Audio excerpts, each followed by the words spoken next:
Hey there, if you're wondering about selling your home while living in Orange County, in this video we're sharing all the tools for first-time home sellers, even if this isn't the first home you've ever sold. Today's episode is all about how to set expectations with a real estate agent. We're going to talk about three things. One, what are their expectations of you as a client? Two, how to know a real estate agent's strengths and weaknesses. Three, how to know if a real estate agent has unhappy clients, plus a few other secrets real estate agents don't want you to know. Stay with me till the end for today's crazy, stupid, silly, but very true real estate story. It's the favorite part of what I do, and you're gonna love it. Now, let's get started. Okay, here we go. Let me switch over to my laptop here. If you're thinking of selling your home, we're talking about the questions to ask before putting your home on the market so that you can put the most do-re-mi in your pocket when you sell your home. Okay, today we're looking at how to set expectations with a real estate agent. I'm showing you dice on the screen for obvious reasons, just to emphasize that this is not something we want to roll the dice with. We want to be clear with our expectations.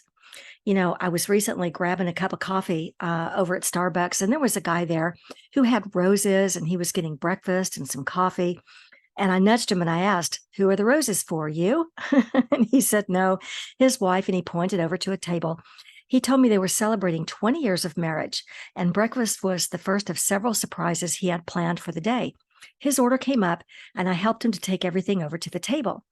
His wife smiled and said hello, and I asked her, "What's the secret to making it to 20 years of marital bliss?" Well, he looked at me and he said, "Manage your expectations." Well, I thought, uh-oh, she might slap him, but I quickly could tell that she was in agreement.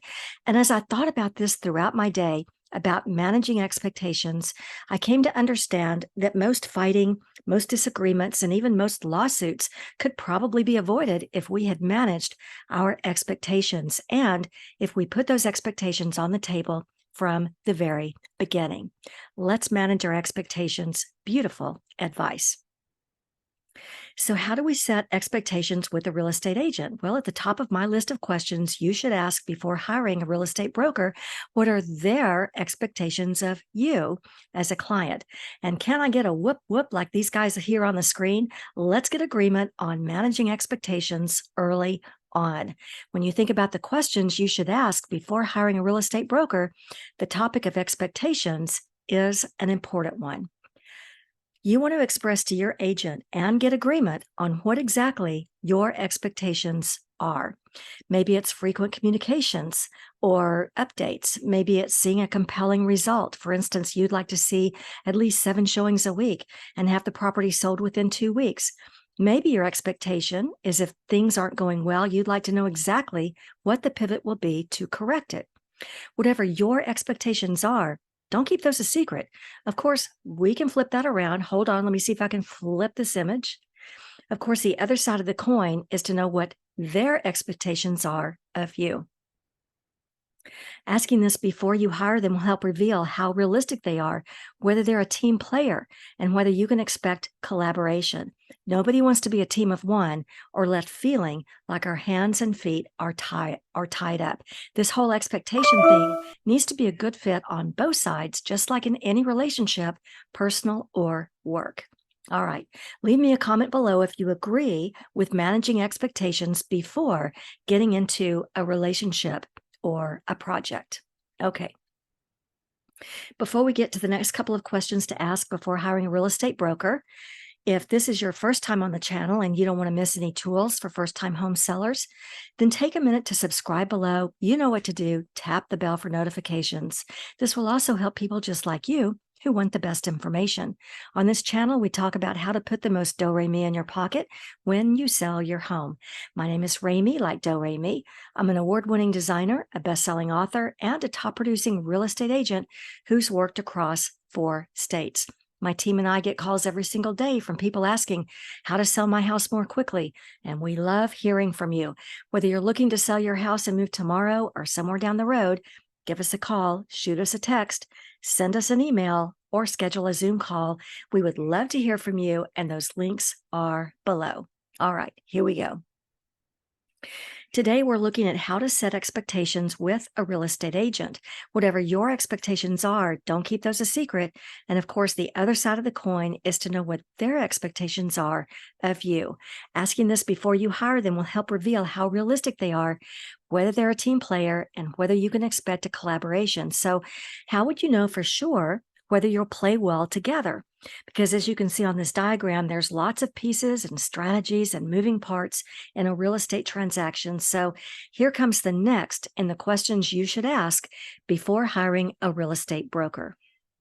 How can you know a real estate agent's strengths and weaknesses? Well, by asking this question: what's the worst client situation you've ever had? Stories are always interesting, but you're asking this question to uncover the agent's character and skill. Do they carry bitterness, anger? Are they showing a vindictive or immature streak?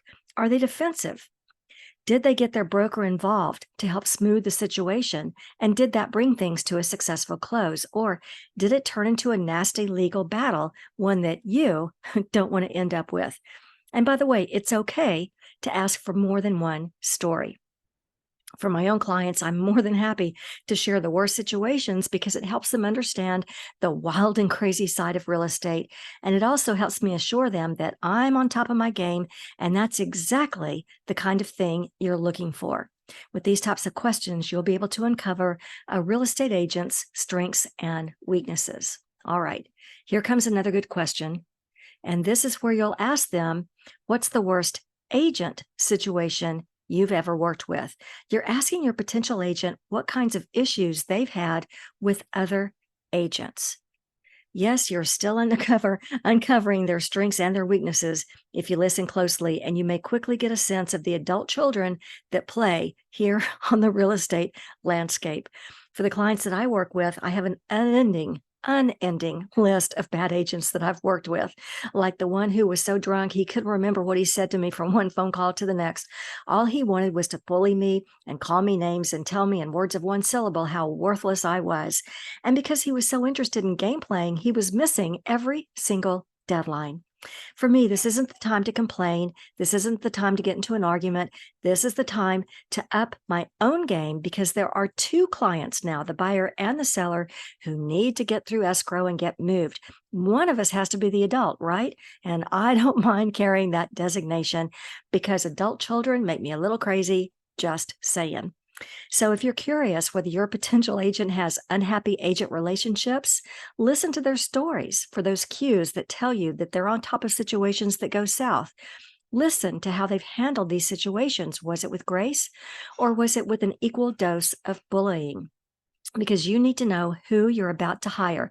And by the way, a quick check on their personal social media page may also give you a clue about their perspective on life. Okay, leave me a comment below if you've ever used this idea of asking for stories in relationships, in an employee situation, or even when talking to salespeople. All right. In each of these episodes, I've promised to share with you the lighter side of real estate by featuring one crazy, stupid, silly story. These stories are my favorite part of real estate. So what do we have for today? This one is from Randolph. Well, I guess he goes by Randy, here from Spokane. And he says, I was showing a couple, and the woman walked down the stairs to the lower level before me. Now, I usually like to lead my buyers through a house for this very reason. She came tearing back up the stairs, obviously shaken, and said, this house is haunted. There's an angry ghost woman down there. She ran straight out the front door without looking back at me or her husband. He says, needless to say, I didn't ask any questions. She clearly wanted to leave and was already in the car. When I got back to my office, the disclosures had arrived. Come to find out, there was indeed a woman that was murdered in that basement by her husband many years prior. Okay. Well, today's topic was all about managing expectations, and trust me, in all my years in real estate, I've seen just about everything. So my best advice is, expect the unexpected. Okay, let's move on. Remember, whether you're looking to sell your house and move tomorrow or next year or somewhere down the road, you can give us a call, shoot us a text, or send us an email. We'll talk about how to put the most do-re-mi in your pocket. When we see each other, you can ask about the 3 options for getting more do-re-mi from the sale of your home.